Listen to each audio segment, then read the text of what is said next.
Tu sais ce qui est le plus fou? C'est qu'on peut passer des années à vouloir quelque chose et à faire des choses complètement paradoxales pour pouvoir l'obtenir. Parce que oui, clairement, tu sais ce que tu veux dans tes relations aujourd'hui. Un homme disponible, stable, conscient, avec qui tu peux construire quelque chose, avec lequel tu peux te projeter. Quelqu'un qui correspond vraiment avec la femme que tu es aujourd'hui. Et je sais très bien que tu as déjà fait ta liste des standards. Ce que tu acceptes aujourd'hui et ce que tu n'acceptes plus. Tu connais les qualités que tu recherches et les valeurs qui sont importantes pour toi. Tu t'es promise que tu ne vivrais plus certaines choses, certaines situations, certains comportements et pourtant, quelque chose bloque. Malgré tout ce travail, cette nouvelle liste, cette nouvelle prise de conscience, ces promesses que tu t'es faites, tout ce que tu as compris de tes anciennes relations, de tes anciens schémas, eh bien, tu n'arrives pas pleinement à avancer. Et voire même que tu vas reconnaître cette sensation. Tu rencontres quelqu'un, le date se passe bien, il te plaît, il est intéressant, il te pose des questions, il te fait rire, il s'intéresse à toi. Puis tu rentres chez toi et tu te dis, bon, pourquoi pas. Et le lendemain, ton cerveau il commence à se connecter à d'autres choses. Mais attends, il a dit ça comme ça voulait dire quoi? Puis il n'a pas proposé de me revoir tout de suite. En fait, je sais pas si c'est vraiment mon style. Il est génial, mais... Et c'est là que tu commences à chercher, à regarder les sous-entendus dans ses mots, dans ses messages. Tu regardes son Instagram, tu demandes l'avis de ta copine. Et puis au bout de quelques jours, tu as trouvé assez de raisons pour te dire que finalement, c'était pas fait pour toi. Assez de raisons pour que tu te dises que probablement ça ne fonctionnerait pas. Si ça te parle, reste bien ici, cette vidéo elle est pour toi. Je m'appelle Charline et j'ai moi aussi longtemps cherché à comprendre pourquoi je pouvais savoir exactement ce que je voulais dans une relation et pourtant reproduire exactement tout ce qui ne me convenait plus. J'ai appris à déconstruire tout ça et aujourd'hui j'accompagne les femmes à faire de même dans leur vie et leurs relations. Comprendre leurs schémas, se rencontrer elles-mêmes et surtout arrêter de se trahir pour être aimée. Alors voilà, après avoir vécu cette situation-là, tu passes à autre chose et t'es plutôt fière de toi. Parce que oui, tu te dis enfin, ça y est, je n'accepte plus le minimum, je n'accepte plus n'importe quoi. Maintenant, je sais ce que je veux. Et c'est génial. Sauf qu'il y a un truc que tu n'as pas regardé. Pourquoi alors que tu veux tellement rencontrer quelqu'un, en même temps tu es soulagée lorsque ça ne marche pas? Pourquoi le fait qu'un homme ne soit pas disponible, ça peut te décevoir et en même temps te rassurer quelque part? Pourquoi tu peux avoir envie d'être en couple depuis des mois, regarder tes copines être amoureuses, être dans leur petit cocon d'amour, te dire que toi aussi tu veux vivre ça, et quand quelqu'un arrive réellement dans ta vie, tu commences à douter. T'anticipes ses actions dans le futur, tu repenses à ton ex, et tu veux peut-être même pas retourner avec lui. Tu sais pourquoi ça n'allait pas, tu sais pourquoi t'es parti, tu sais pourquoi tu ne veux pas reproduire les mêmes choses. Tu sais exactement les choses que tu ne veux plus vivre, mais parfois le soir, ça revient dans ta tête. Est-ce que j'ai vraiment tout essayé? Est-ce que j'étais trop exigeante? Est-ce que j'aurais pu faire autrement? Et est-ce que je retrouverai vraiment quelqu'un avec cette même connexion? Parfois, c'est même pas ton ex qui te manque. C'est que tu cherches encore la certitude que tu as fait le bon choix de partir. Parce que si tu pouvais là, maintenant, tout de suite, avoir la certitude que la personne qui est alignée avec qui tu es, avec celle que tu es aujourd'hui, arrivée demain, est-ce que tu voudrais réellement retourner avec ton ex? Est-ce que tu te poserais encore toutes ces questions par rapport à lui? Est-ce que tu projetterais autant d'incertitude et d'insécurité lorsque tu rencontres quelqu'un dans des dates? Le problème, c'est que tu n'as aucune garantie que le prochain sera mieux.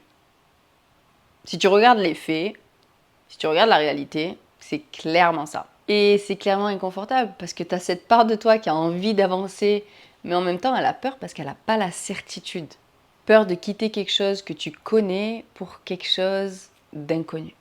Peur d'être trop exigeante, de finir seule. Peur de ne plus jamais retrouver cette connexion, cette sensation, cet amour. Peur de rencontrer quelqu'un, de t'attacher et puis 6 mois après te rendre compte que tu t'es trompé. Alors inconsciemment, tu vas faire des choses pour éviter ça. Tu vas contrôler, analyser, comparer, poser beaucoup de critères. Tu veux savoir très vite où est-ce que ça va. Et parfois, tu peux arriver à rejeter quelqu'un très vite, non pas parce qu'il ne te correspond pas, mais parce que tu n'es pas suffisamment rassuré pour prendre le risque de découvrir qui il est. Et c'est une énorme différence en vrai.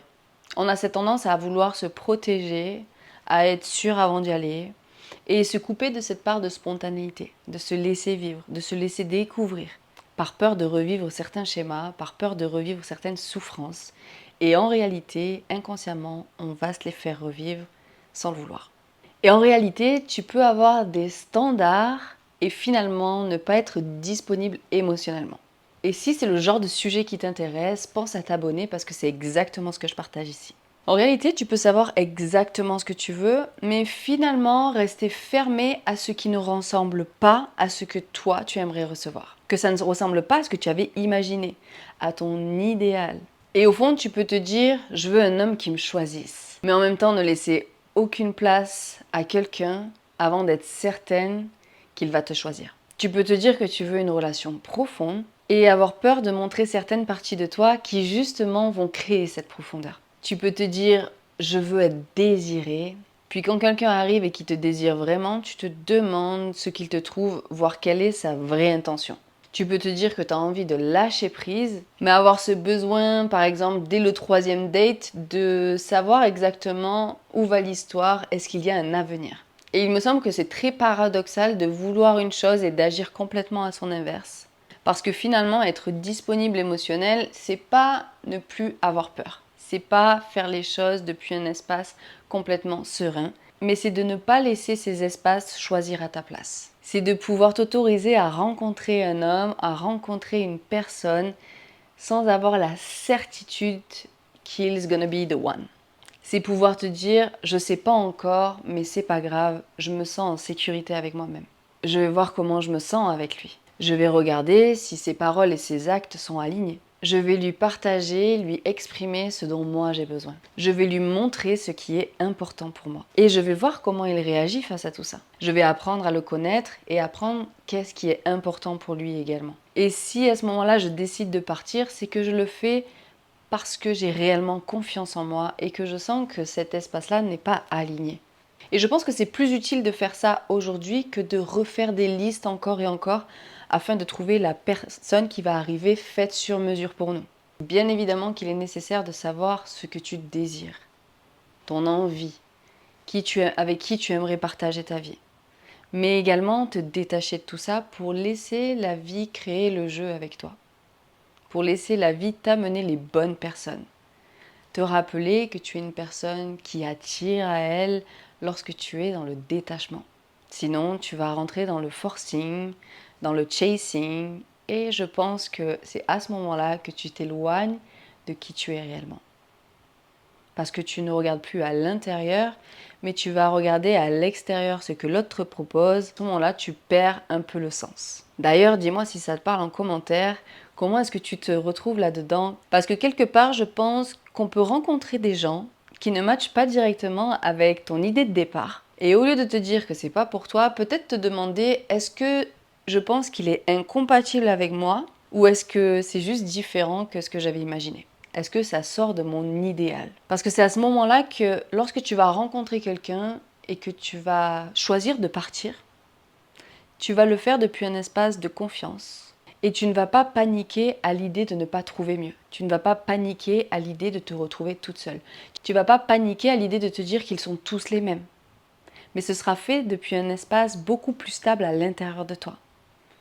Beaucoup plus ancré, beaucoup plus présente, beaucoup plus à l'écoute, pour finalement se détourner de cette question qu'on peut parfois se poser où on se dit est-ce que je vais un jour trouver le bon? Et te demander finalement est-ce que je suis? Pour finalement se demander est-ce que j'ai assez confiance en moi pour pouvoir laisser quelqu'un rentrer dans ma vie, me montrer qui il est, pour pouvoir être accepté pour qui je suis.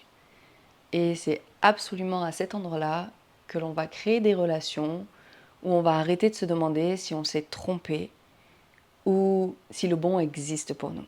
Et si ce sujet il t'intéresse, eh bien c'est exactement ce que l'on va explorer dimanche 16 août à 10 h en masterclass, comment devenir celle qu'on choisit. Et ici, il n'est pas question de devenir quelqu'un, de porter un masque, de jouer un rôle ou même de venir contrôler l'autre, mais bien de revenir à soi. On va comprendre pourquoi tu répètes certains schémas dans tes relations, dans ta vie. On va comprendre la manière dont ton mécanisme fonctionne dans tes relations, mais également comprendre pourquoi tu répètes certains schémas relationnels pour enfin créer quelque chose qui te correspond vraiment sans te perdre dans la relation. Pour ça, tu peux directement t'inscrire dans le lien dans la description. En attendant, je te fais plein de bisous et je te dis à très vite dans une nouvelle vidéo.